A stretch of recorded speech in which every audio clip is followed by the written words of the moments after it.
அன்பார்ந்த எங்களுடைய அஸ்வதி பரணி கிருத்திகை ஆகிய நட்சத்திரத்தில் பிறந்த மேஷராசி நேயர்களுக்கு வருகின்ற 14/4/2026 அன்றைய தினம் நடைபெறக்கூடிய தமிழ் புத்தாண்டு பராபவ வருஷம் மேஷராசிக்கு எப்படி இருக்கு அப்படிங்கிறத பார்க்குறோம்.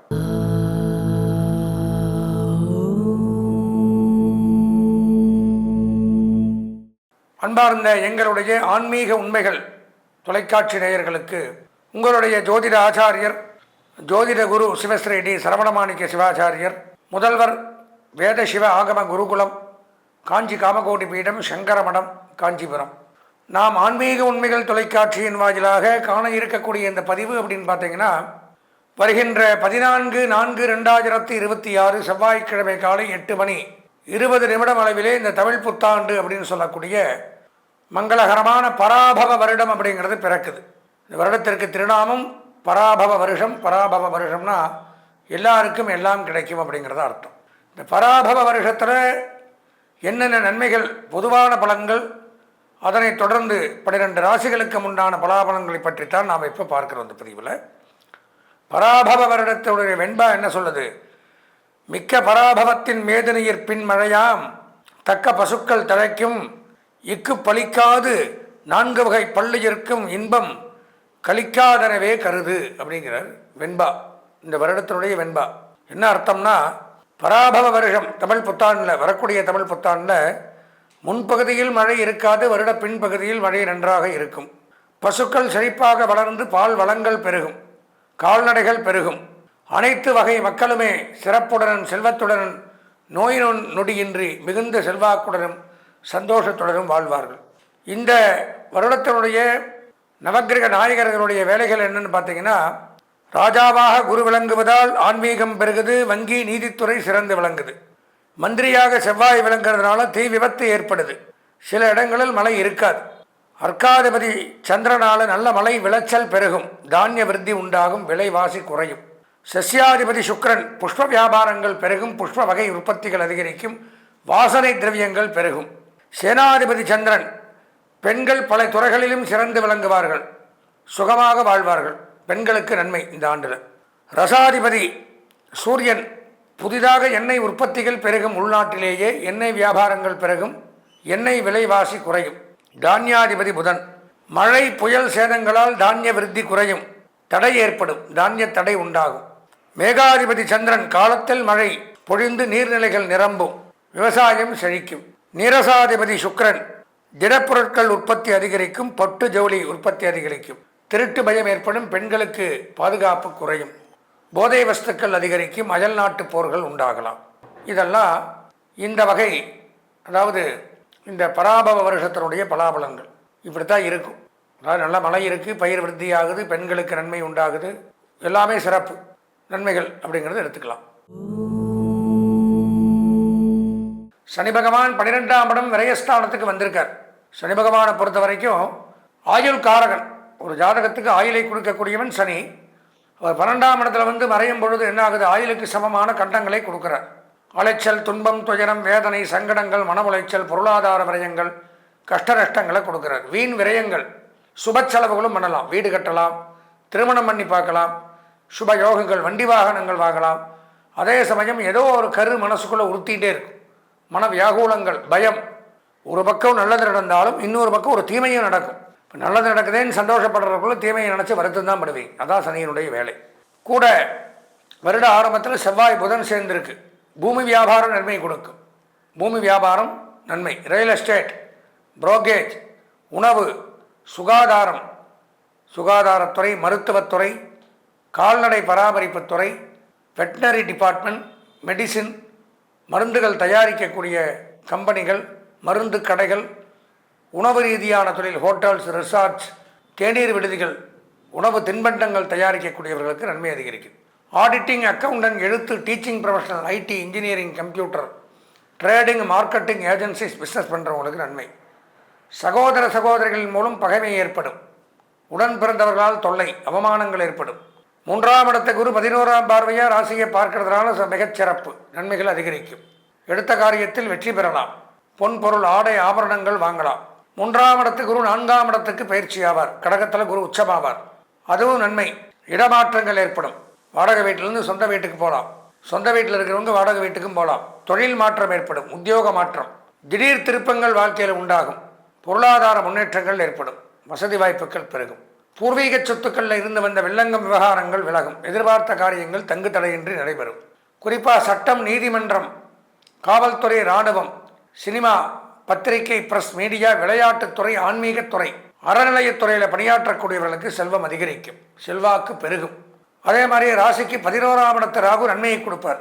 ஏற்றுமதி இறக்குமதி தொழில் சிறந்து விளங்கும். அந்நிய செலாவணி, பங்கு வர்த்தகம், ஷேர் மார்க்கெட்டிங், ஆன்லைன் பிஸ்னஸ் இதெல்லாம் சிறப்பாக இருக்கும். வெளிநாடு போகக்கூடியவர்களுக்கு நன்மை அதிகரிக்குது.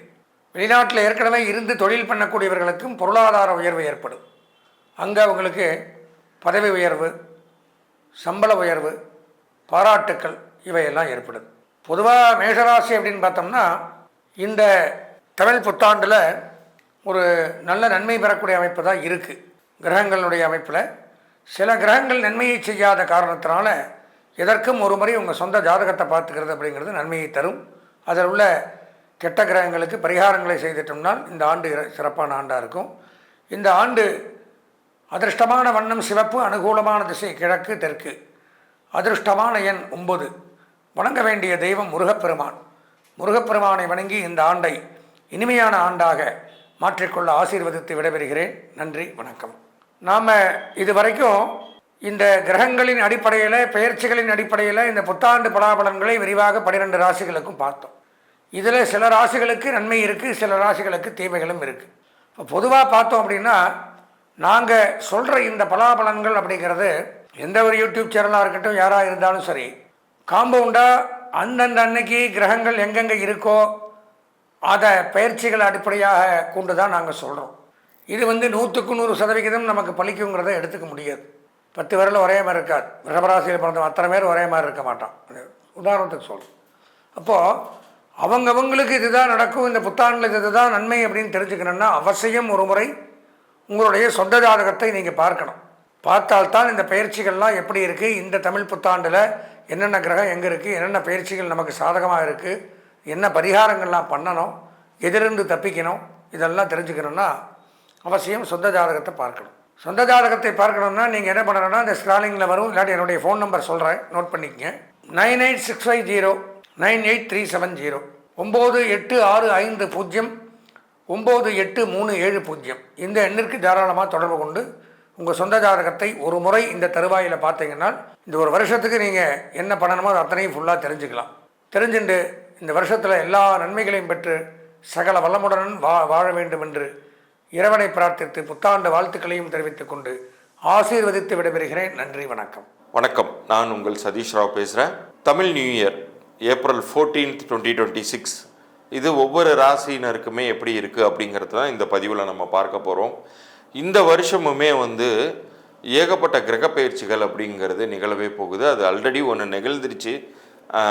மார்ச் மாதமே சனிப்பெயர்ச்சி அப்படிங்கிறது வாக்கிய பஞ்சாங்கம் படி பரிபூர்ணமாக மாறிடுச்சு அப்படின்னு சொல்லலாம்.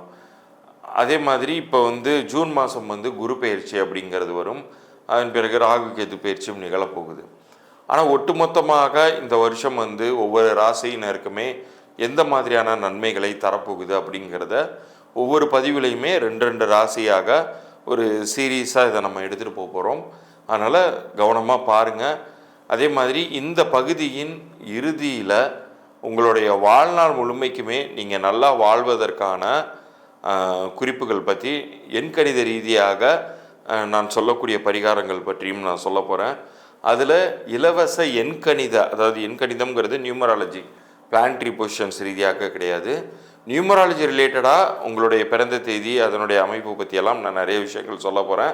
இந்த பதிவை முழுசாக பார்த்து நீங்கள் அதன் பலன்களை நீங்கள் பெற்றுக்கொள்ளலாம். மேஷத்தை பொறுத்த வரைக்கும் இந்த ஏப்ரல் 14 அப்படிங்கிறது உங்கள் லைஃப்பில் ஒரு பொன்னான தருணம் தொடங்கக்கூடிய ஒரு தினமாக நீங்கள் எடுத்துக்கொள்ளலாம்.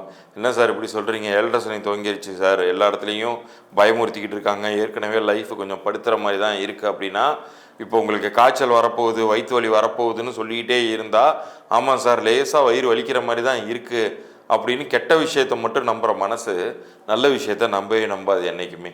ஆனால் இந்த ஏப்ரல் 14 உள்ளபடியே உங்களுக்கு ஒரு நல்ல காலம் பிறக்கக்கூடிய ஒரு சூழ்நிலையை அமைச்சு தருது.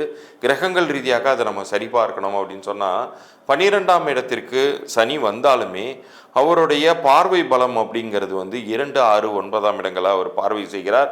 ரிஷபம், கன்னி, தனுசு இந்த இடங்கள் பார்வைக்குள்ளார வரும் பொழுது நிச்சயம் அது உங்களுக்கு சுப பலன்களை தரும். முக்கியமாக குரு தான் உங்களுக்கு இந்த வருஷத்தின் ஹீரோ.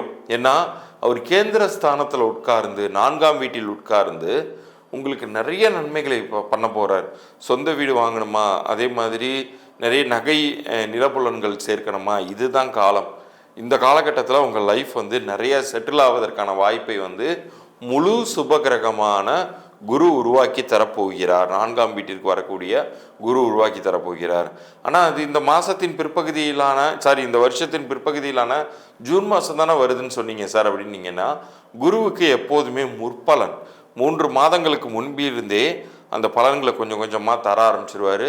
அதனால் இதை நீங்கள் மனசில் இருத்தி கொண்டு உங்களுடைய முயற்சிக்கு குறை வைக்காமல் நீங்கள் எந்த அளவுக்கு வேலை செய்கிறீங்களோ அந்த அளவுக்கு உங்களுக்கான வெற்றி வாய்ப்புகள் அப்படிங்கிறது உறுதியாக கிடைத்தே தீரும். இப்போ இவ்வளோ நேரம் நீங்கள் பார்த்தது தமிழ் புத்தாண்டுக்கான பலன்கள். இந்த தமிழ் புத்தாண்டுக்கான பலன்களில் நான் ஏற்கனவே சொல்லியிருந்தேன், எண்கணித ரீதியாக வாழ்நாள் முழுமைக்கு நம்ம நல்லா இருக்கிறதுக்கான விஷயம் என்ன பண்ணணும் அப்படிங்கிறத நான் சொல்ல போகிறதா சொல்லியிருந்தேன். இப்போ எண்கணித ரீதியாக ஒரு மனிதனுடைய பிறந்த தேதியும் சரி, கூட்டு எண்ணும் சரி, அவனுக்கு ரொம்ப ஒரு வாழ்க்கையை வழி நடத்துவதற்கான ரகசிய தகவல்களை உள்ளடக்கியது. ஒரு பிறப்பு நிகழும் பொழுதே உங்களுடைய பிறந்த தேதி, கூட்டு எண், இது என்ன மாதிரியான ஒரு வெற்றி வாய்ப்பை உங்கள் வாழ்க்கையில் தரப்போகுது, உங்களுடைய விதி அமைப்பு என்ன அப்படிங்கிறத அந்த நம்பர்ஸுமே சொல்லிடும். அதற்கு பொருத்தமான ஒரு பெயர் அமையும் பொழுது, இப்போ உதாரணத்திற்கு ஒரு டீசல் வாகனத்தில் போய் நீங்கள் பெட்ரோல் போட முடியாது, பெட்ரோல் வாகனத்தில் போயிட்டு நீங்கள் கெரசின் போட முடியாது. போட்டிங்கன்னா என்ன ஆகும், வண்டி நகராது, வீணாக போயிடும், இன்ஜினே மற்றபடி மொத்தமாக சீஸ் ஆகும் இல்லையா? அது மாதிரி தான் லைஃப்லையுமே உங்களுடைய உடல் எனும் எந்திரத்தை இயக்கக்கூட மந்திரமாக உங்களுடைய பெயர் செயல்படும். அந்த எந்திரத்தினுடைய சரியான பெயர் மந்திரம் என்ன அப்படிங்கிறத எதை டினோட் பண்ணணும்னா உங்கள் பிறந்த தேதி டினோட் பண்ணும். ஸோ தற்போது உங்களுக்கு லைஃப்பில் இந்த பயிற்சியில் அது நடந்துடும் இது நடந்துடும்னு எல்லாம் சொல்கிறாங்க சார், ஆனால் எனக்கு ஒன்றுமே நடக்கலை அப்படின்னு புலம்பிகிட்டு இருக்கீங்களா? இப்போ இந்த பதிவு உங்களுடைய இஷ்ட தெய்வமோ நீங்கள் வணங்கக்கூடிய குலதெய்வத்தினுடைய அருளோட உங்களுக்கு காண கிடைச்சிருக்குன்னு நினச்சிக்கோங்க. இந்த வருஷம் உங்களுடைய லைஃப்பில் வெற்றியை நோக்கி நீங்கள் செல்வதற்கான வாய்ப்பை இறைவன் வழங்கியுள்ளார் அப்படிங்கிறத நினச்சிக்கோங்க. உங்களுடைய பிறந்த தேதி, உங்களுடைய பெயர், இது ரெண்டுத்தையும் கீழே தர்ற வாட்ஸ்அப் பண்ணியிருக்கு எனக்கு அனுப்பிச்சி விடுங்க. அதே போல் யாராச்சும் வியாபாரம் பண்ணிகிட்டு இருக்கீங்க, வியாபாரம் சரியாக போகலை அப்படின்னு சொன்னீங்கன்னா உங்கள் வியாபார பேரையுமே அனுப்பிச்சி விடுங்க. குழந்தைக்கு ஏதாச்சும் பேர் வச்சுருந்தீங்கன்னா அதையுமே அனுப்பிச்சி விடுங்க. இதில் எது சரியாக இருக்குது சரியாக இல்லை அப்படிங்கிறத நான் முதல்ல ஒரு இலவச பொது பலன்களாக நான் அனுப்புவேன். அப்படி சரியாக இல்லைன்னா என்ன செய்யணுங்கிறத நான் தெளிவாக ஒரு பதிவு அனுப்புவேன். அது இங்கே தேவைப்பட்டால் அந்த கட்டண சேவையை எடுத்துக்கொள்ளலாம். முதல்ல நான் சொல்லக்கூடிய அந்த பொது தகவல்கள் பொருந்தி இருக்கா அப்படிங்கிறத நல்லா காது கொடுத்து அனலைஸ் பண்ணி பாருங்கள். விருப்பப்பட்டால் அந்த ஒரு எண்கணித பரிகாரத்தை நீங்கள் எடுத்துக்கொள்ளும் பொழுது நிச்சயம் சொல்கிறேன், உங்கள் லைஃப்பில் எல்லா காலகட்டத்திலையுமே பயிற்சி காலங்கள் உங்களுக்கு சாதகமாக இருந்தாலும் சரி, பாதகமாக இருந்தாலும் சரி, நீங்கள் லைஃப்பில் நல்லா இருக்கிறதுக்கான ஒரு வெற்றி பாதையை அது உருவாக்கி கொடுத்துவிடும். ஆனால் அது எல்லாருக்கும் அவ்வளோ சீக்கிரம் கிடைச்சிடாது. குலதெய்வத்தினுடைய அருள் இருப்பவர்களுக்கு மாத்திரமே அது கிடைக்குது. இது என் அனுபவத்தில் கண்ட உண்மை. நிச்சயம் உங்கள் வாழ்க்கை மாறும் எண்கணித பெயர் அமையும் பொழுது. மீண்டும் அடுத்த சுவாரஸ்யமான ஒரு பதிவில் சந்திப்போம். நன்றி, வணக்கம்.